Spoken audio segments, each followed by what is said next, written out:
Hi, everybody. I'm going to do a short lecture on what's on the screen. Let me share this on Romanticism and uh, realism, which is what we're studying this week. So Romanticism doesn't have anything to do with romance per se.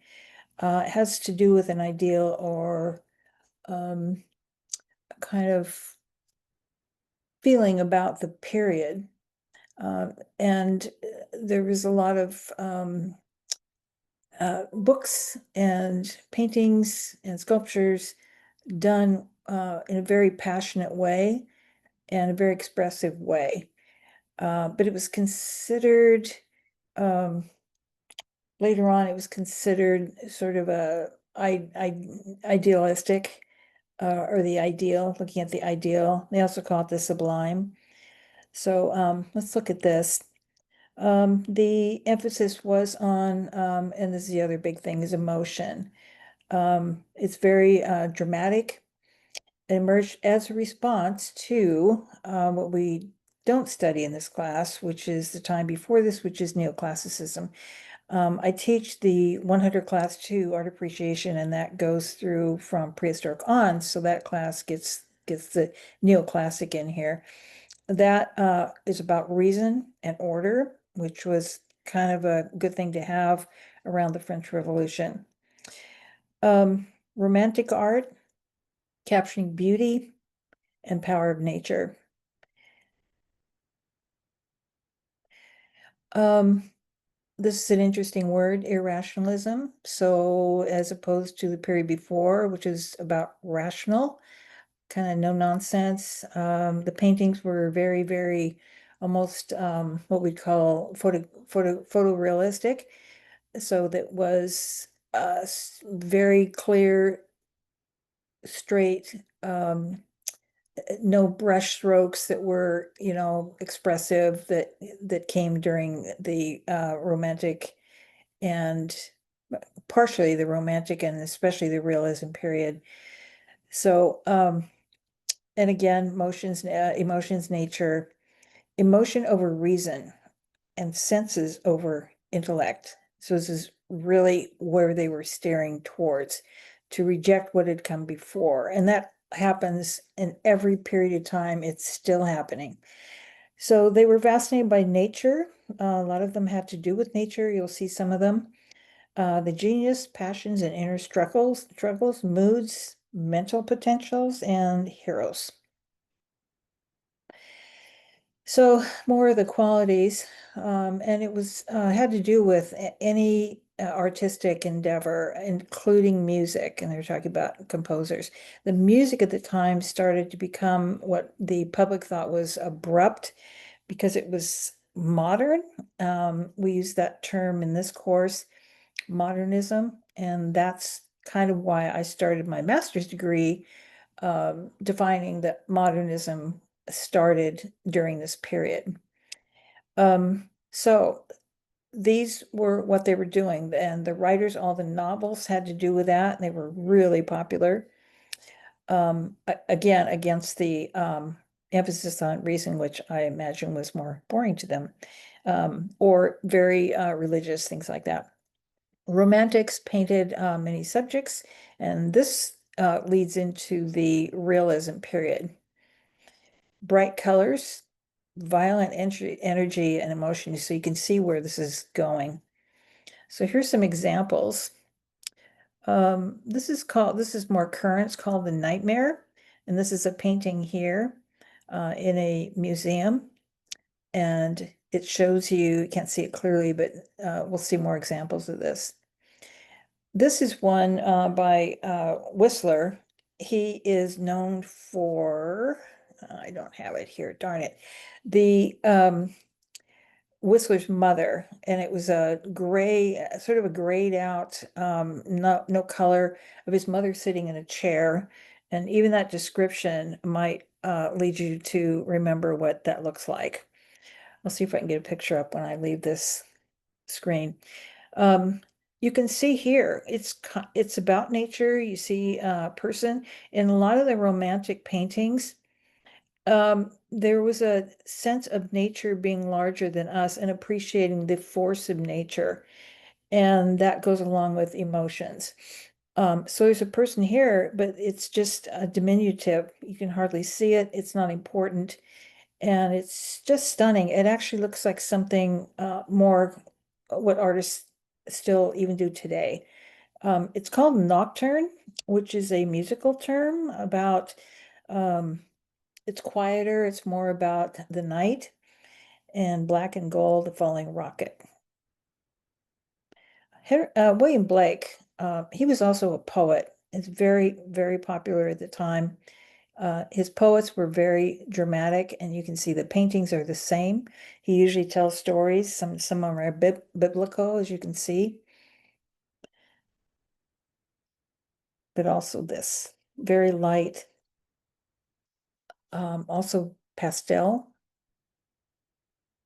The drama here is the dance. And actually go back here, there's another version of dancers that is more in the late 1800s and into the 20s with Henri Matisse, but a very different. And look how dramatic this is. A real sense of very abstract and very surreal um, sort of depiction of humanity. There's religious symbols going on here. Same thing. You can see here basically what he's considering is God. Um, and you could say that was either the Christian God, the Islam God, or the um, Judaism God. Um, and also more of a what people call higher power, or Greek gods, Zeus. So there's lots of interpretations here. If you studied that, you would find all kinds of things. This is Antoine Jean Gros. He did, again, very popular. His paintings were what I was calling photorealistic. This is Napoleon. I don't know if you know much about him, but he's one of the, just be crude here, one of the biggest dictators of all history, along with a few others. Um, he pretty much wanted to take over the world, but he was very obsessed with the Roman Empire. And he ended up, this is after the revolution, the he gained power after, because everything kind of dissolved, and typically after a revolution, there's a lot of chaos. And do we have a parliament? Do we have just a committee? And they had 4 or 5 versions of what they were going to do as they kind of figured out. They didn't even have a president until more 1900s. So this is he went to Morocco, as did another uh, Delacroix, and so they have very similar, but a lot of drama here about the scene. He's taking over a country and taking slaves. So that's basically what's going on here. He did take over, he went down to Egypt, and he went into Morocco. So he was down in North Africa and just conquering as he went. This one I just love. It's a really good example. It's a huge, huge painting. I've seen it in oh yeah, in Paris. So it's one of the museums there. It's just immense. It's in the Louvre Museum.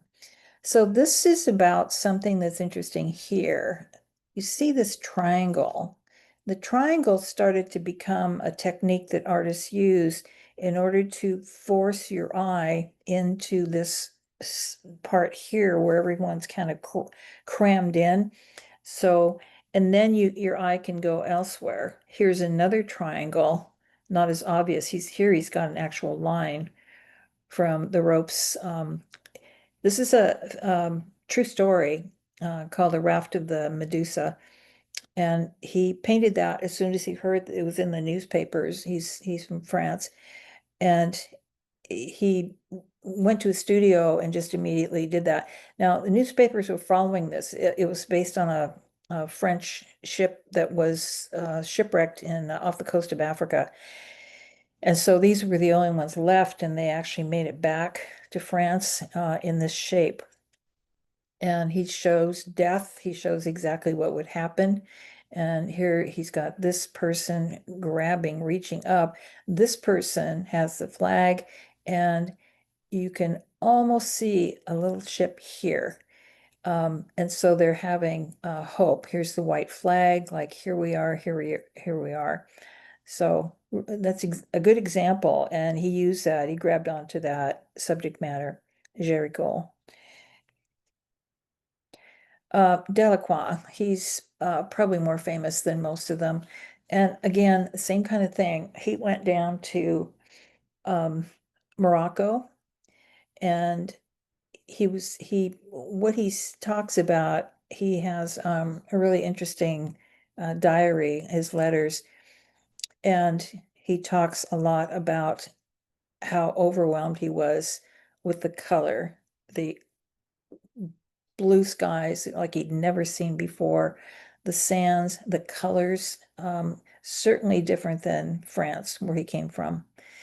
And again, he just followed these stories that he was interested in. This is a incredibly famous, um, it's the Liberty. And again, here you see the triangle. This was from not what you would expect. This is not about the French Revolution. It was about a little later. They had skirmishes. They had all of Paris had a very fierce civil war within the city with people fighting each other, and um, and they also fought back after Napoleon made himself emperor, which is hilarious because they had gotten rid of a king, and he was so narcissistic that and grabbed so much power that he crowned himself. And that's another painting that's massive and very famous. So this is one of the other skirmishes where there was even a Napoleon, his nephew, who after Napoleon was gone, his nephew tried to get power as a Louis king, and the Louis, the Louis kings, which is what they call the Bourbon line, were King Louis the 16th, the last king, and Marie Antoinette she's very famous. So, and they were both beheaded, and that was the end. That was the French Revolution. But years later, they started to long for a king again, and so they had two, and they were both Louis, and they both were pretty much chucked in not very short period of time or a long period of time. So this is about it kind of is a universal ideal of what France had to do to fight for its independence. It's really beautiful. And there's the flag, it's our colors too, but this is called the tricolor, which is three colors.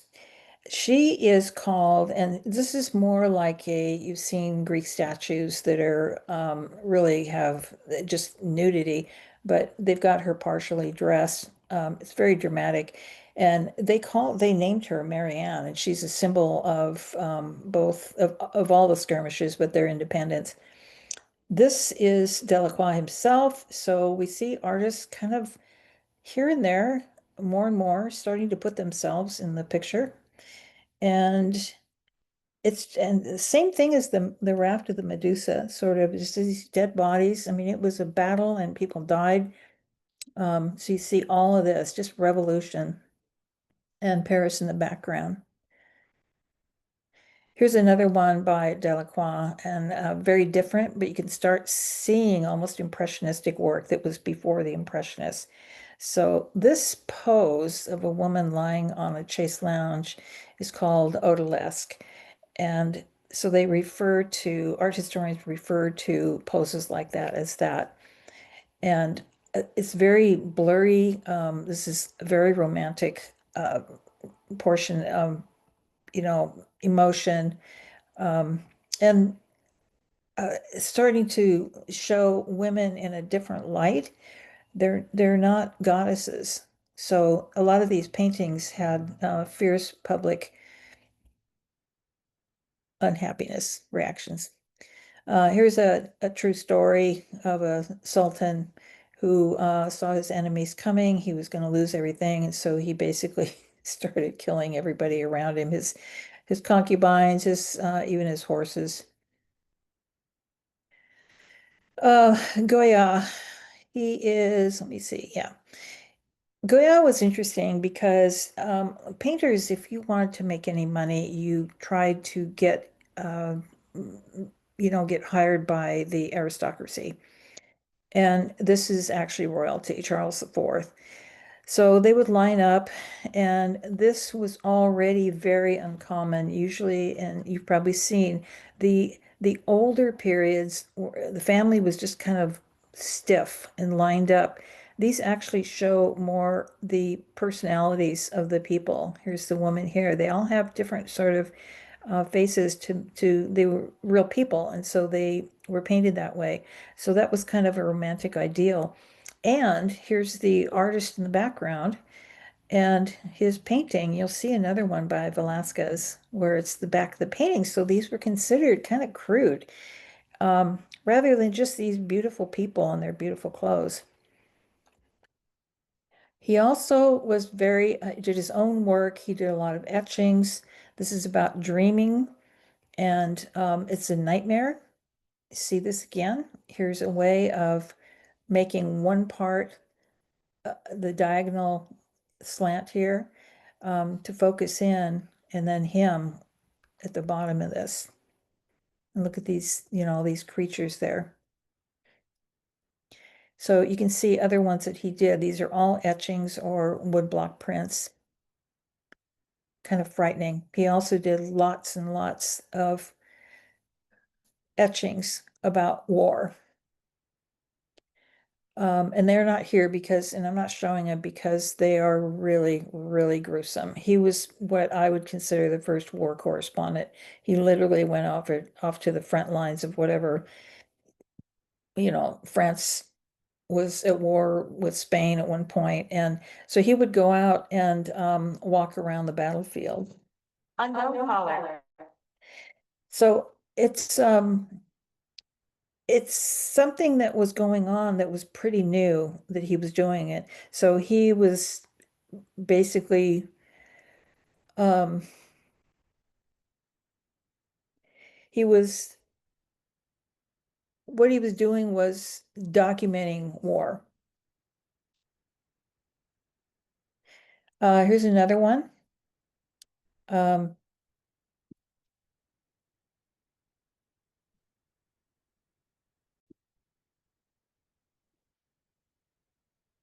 okay, to continue here. Um so this is another Goya and what I was talking about war. This was the war. These are Napoleon's troops, and they went into Spain, and you can see what they did. So there was an uprising. One of the things to be aware of when we look at the elements of art, principles of design, that the contrast is important. Contrast of extreme dark and lighter color, and then emphasis or focal point. And he's done a really good job that this man has a bright white shirt and yellow pants, and so he stands out. It's similar. Um, grotesque images. This is kind of a monster overlooking a town. Then we get into more of a guy named Friedrich, and these are also modern looking to me.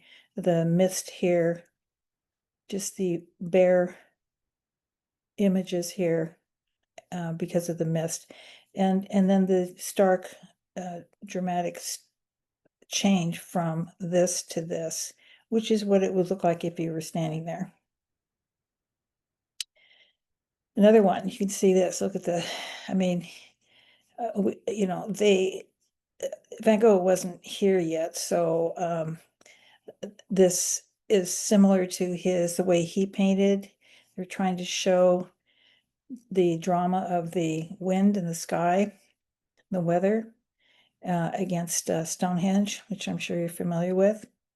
Although it doesn't look like this. He's got these toppled over, and they're all standing pretty much. So, and another layer here. So he's taking an artistic view and showing it the way it feels like. It's more dramatic, thinking that this is what topples these. This is one of his best paintings, Wanderer Above the Sea of Fog. So again, this very dramatic, stark difference, contrast between this black rock and the blackness of this figure. Solitude, humans against nature, and the wild storm here, and then the distance here. So it's about Romanticism is one of those ideals where people, one of the points was people thought more, pondered more. The poets were going strong. And like I said, the writers, composers are taking this kind of tact, but this is about as dramatic as you can get even today. It's beautiful.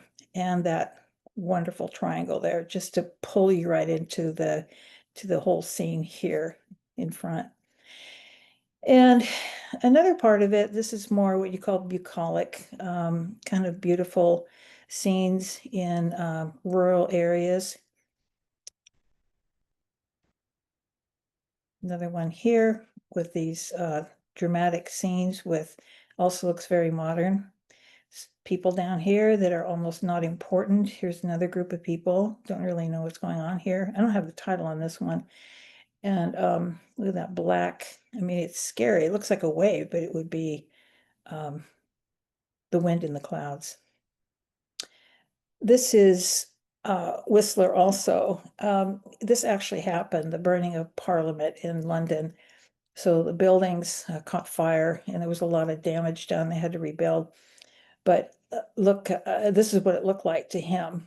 And he actually went down there. Everybody did. There was everyone who was in London could see the flames and then the black smoke coming from what was already burning. So it's and again, this is taking the most part of it. These people are really not important. This is. So he was showing the drama of a natural act. Another one of his, it's unbelievable. This one, I don't know if you can see, it's hard to see unless you look closely. It's a shipwreck. And it's tied in with I think it was a Dutch company that had slaves on board, and it was already illegal in some of the European countries, and they were going to Britain, and they had a shipwreck. And so what the captain did and the crew is they threw the quote unquote cargo over the ship to hopefully make them survive and the ship not go down. These are slaves, hands coming up. And remember, they were chained. There was no way they could survive this. And it's just an incredible scene, really making a point here. And the story goes that the captain and the company of the ship ended up a trial in London about getting insurance for losing their cargo. And they lost. And that was a really big deal at the time to kind of set a precedence for, these are human beings, not cargo.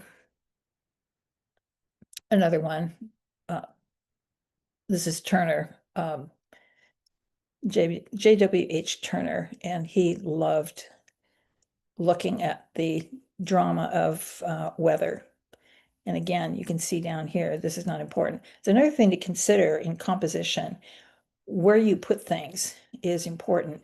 this is not the important part, but putting the horizon way down here really forces you to look at this. This is the most important piece of this painting. Now, what's going on in America? Same time.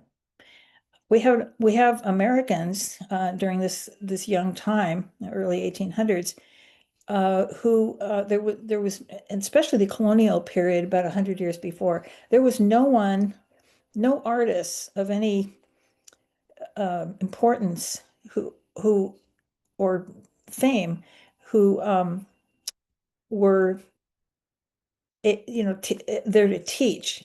In Europe, you always had someone, France, Italy, England, you had very amazing people teaching because they've been at it for so long, so many centuries. And America didn't. So we were kind of cut off from that. So eventually, one after another started thinking, well, I'm just going to go to Europe, and they'd study over there and came back. Here's another example. I believe that's a person there, and then something out there. But again, I believe this is Thomas Cole. He's one of our great American painters during this time. And he's already starting to do kind of the things that Turner had done. There's a rainstorm over here. Oh, this one. This I found just about a couple of years ago. He is considered a master American painter who was unknown for a long time, and he keeps getting rediscovered. He was working in the late 1800s into, I think he died in 1919, mid to 1800s. And he was painting these, and some have called him the Van Gogh of America because of his expressionistic, way of handling the brush and the drama, even more so than Van Gogh, of this bright yellow green. They're just stunning. And he has this whole series called Moonlight, and some of those um, were sold for like $5 during his time because he was really poor. He had 9 kids. He had some very important collectors, but they were only giving him a small amount of money, which is really unconscionable. And then they would sell for like $20,000 like 2 years later, which was, I don't know what that's equivalent to today, but it wasn't 20,000. It was just probably 100,000. And his work sells and then doesn't. So his name is Ralph Blakelock.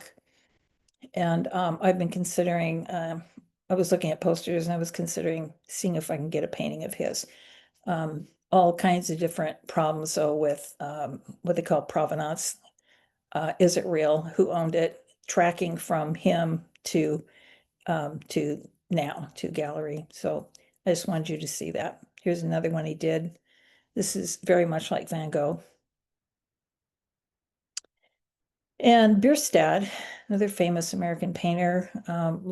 Let's see this guy up here.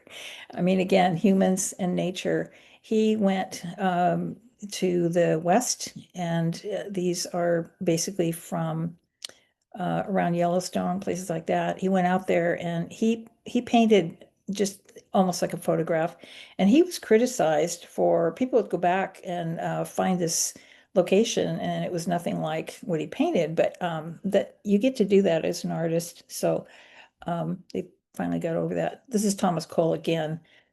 Very beautiful, bucolic sort of scene, and then the storm coming. Photography we're studying. They had the first images, I think it was 1820, and it was a chemical process. And later, it was just to get an image, and they were really excited to get those first images like that on tin or copper. This is Daguerre, used to be called the daguerreotype. It's French.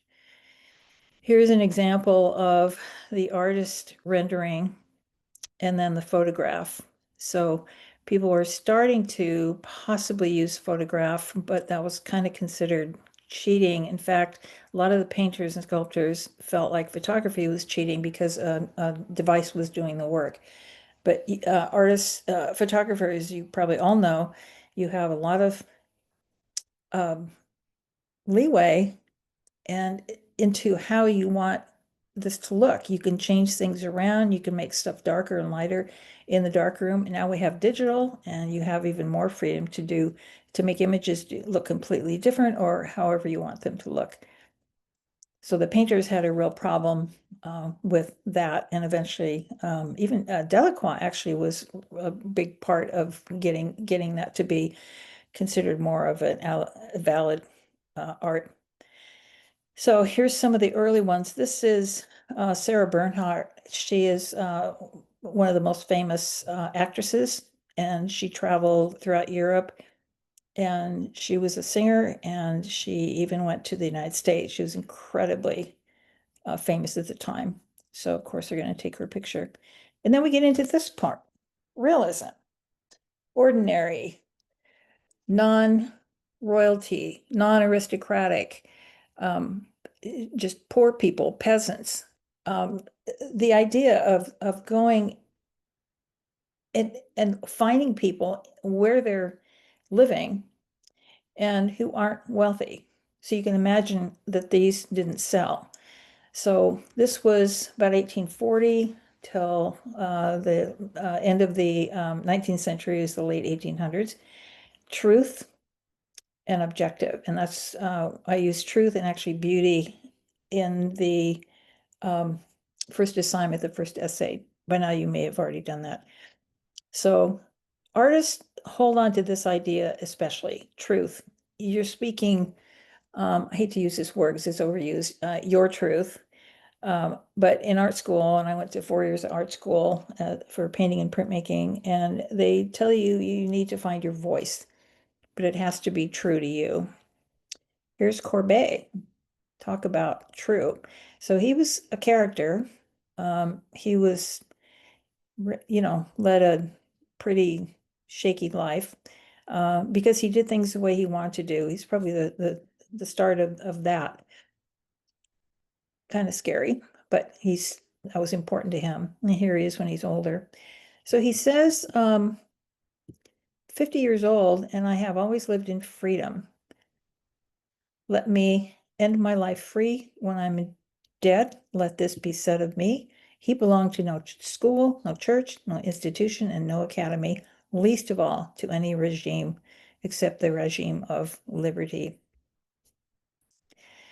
Here's, you'll see this in the PDF if you want to go slower than I'm showing them here. It's an amazing photograph. It was destroyed during World War II, as a lot of things got destroyed. And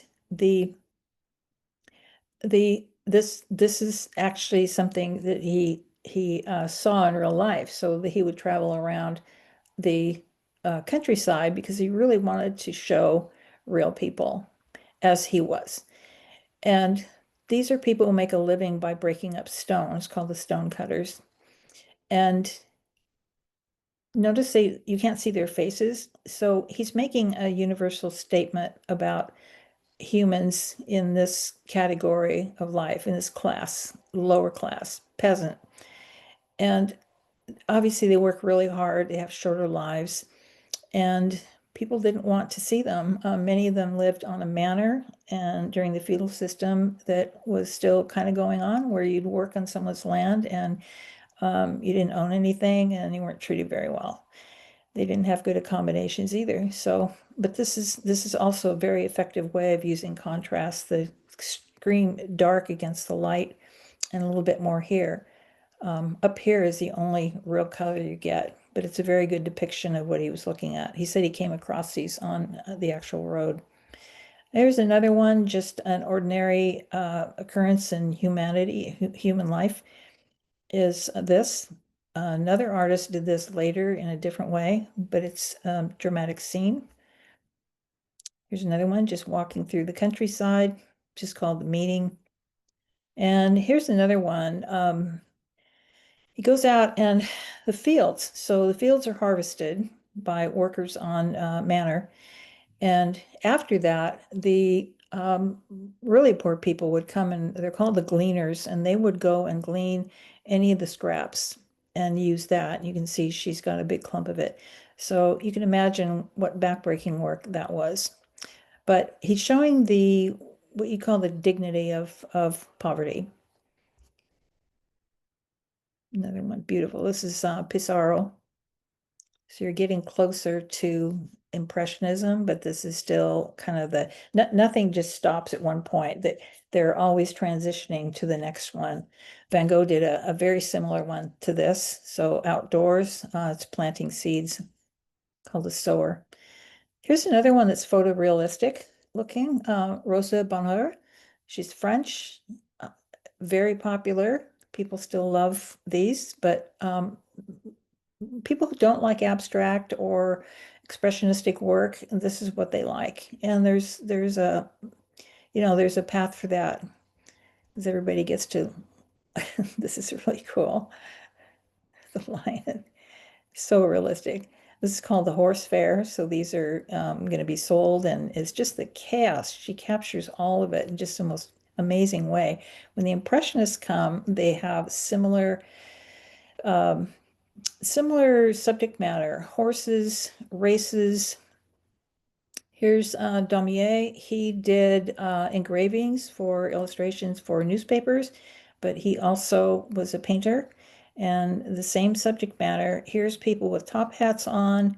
Um, Kind of looks like a mix to me, but anybody wearing that has money. And so a different class, probably a different class of seat. And here's the peasants sitting there, bringing their own food and looking pretty awful. Amazing. These are all damier. Quite quite a draftsman, which is what you call someone who draws. And then you're starting to get into Impressionism, but this is still realism, and they're starting to change depending on who the artist is. This is one I was talking about. This is Whistler's Mother. It's incredibly beautiful. Let's see, I was wondering if I could. This lace on here is so delicate and see-through, and that's hard to do. So this is a very loved painting. And a lot of artists, they had models, but they also would paint family. And Manet. And this is saying that he's between realism and impressionism. He said he was not an impressionist, but he knew them all and he hung out with them all. You're going to be writing, I believe in this course, I teach 3 courses, but you're going to be writing an essay on this. This is breakthrough painting. And what he did is they were all classically trained. They all went to academy and trained as artists. When he did this painting, he was more interested, instead of the normal um, portrait in a studio, even with a model that was expressionistic, he was interested in contemporary life. And so he makes this scene, and it's based on this and this. This is by Titian, a Renaissance painter. This was normal for that period of time. These were goddesses, so they weren't considered what you call naked, which is a harsher word for nudity. And so these are, I don't think that was even used. 2 men talking and 2 women unclothed. So here's another one. This is either an engraving or an etching. Looks like an engraving. So kind of the same thing. Here's this almost exactly the same pose here as these two. What happened is he thought nothing of this. He was showing modern life. So he put this into in Paris, they have a huge forest called the Bois de Boulogne. And there was a lot of, I think even to this day, prostitution, because you go deep in the forest and, do your work. But this was vilified and reviled by the public. Not all of them, but most of them, especially the buying public, and he couldn't sell anything for quite a long time. So he's got this woman, and she's completely nude.